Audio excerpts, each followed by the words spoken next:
एक ऐसे Indian scientist जिन्होंने स्टीफन हॉकिंग जैसे दिग्गजों के काम की बुनियाद रखी और उसके बाद भी 99% इंडियंस उन्हें जानते ही नहीं।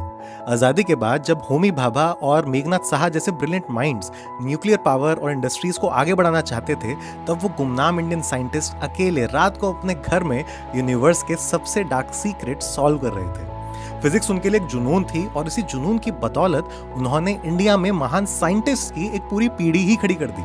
अशोक सेन, नारायण राणा, अमित राय चौधरी, उनके इन स्टूडेंट्स को मिले अवार्ड्स की अगर आप लिस्ट देखेंगे तो दंग रह जाएंगे।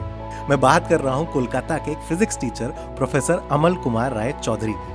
1945 का समय था और उन्होंने ज्वाइन किया था IACS और उनके डायरेक्टर थे लेजेंडरी मेघनाथ साहा। साहा सर का विजन प्रैग्मेटिक था। वो चाहते थे कि यंग इंडियन साइंटिस्ट अपने हाथ गंदे करें ताकि नया भारत बना सके। इसलिए उन्होंने प्रोफेसर राय चौधरी को एक्सरे लैब में कोल सैंपल्स एनालाइज करने पर लगा दिया। लेकिन प्रोफेसर राय चौधरी का दिल तो कुछ और ही चाहता था। वो तो मैथमेटिक्स और ज्योमेट्री के लवर थे। वो दिन में लैब की ड्यूटी करते और रात को सीक्रेटली यूनिवर्स की ज्योमेट्री समझते। It was a clash of two great minds. एक नेशन बिल्डिंग में लगा था और दूसरा फिजिक्स के माध्यम से सच की तलाश में था। 1953 में जब प्रोफेसर राय चौधरी का एक मेजर पेपर पब्लिश हुआ तो ग्लोबल फिजिक्स कम्युनिटी में हल्ला मच गया। लेजेंडरी जॉन व्हीलर, जो Nobel Prize winning physicist Richard Feynman के टीचर थे, उन्होंने प्रोफेसर राय चौधरी की थीसिस देखकर उसे विद ऑनर्स का रेयर दर्जा दिया। लेकिन प्रोफेसर राय चौधरी का नाम फिजिक्स की दुनिया में तब चमका जब स्टीफन हॉकिंग और रॉजर पेनरोज ने अपनी सिंगुलैरिटी थ्योरम्स लिखी और उनका सबसे बड़ा हथियार थी प्रोफेसर राय चौधरी की इक्वेशन।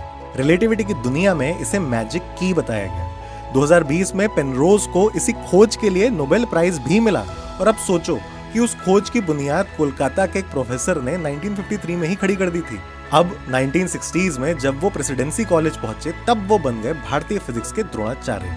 सफेद धोती कुर्ता, हाथ में चौक और दिमाग में पूरा कॉस्मोस। उनके क्लासरूम में हमेशा पिन ड्रॉप साइलेंस रहता तो वो खुद मजाक करके स्टूडेंट्स को कंफर्टेबल फील करवाते। उन्होंने सिर्फ ग्रेजुएट्स नहीं बल्कि लीडर्स पैदा किए जो आज पूरी दुनिया में इंडिया का नाम रोशन कर रहे हैं। लेकिन उनके सेल्फलेस काम के बाद भी इंडिया में उन्हें साइंस का सबसे बड़ा अवार्ड शांति स्वरूप भटनागर प्राइज तक नहीं मिला।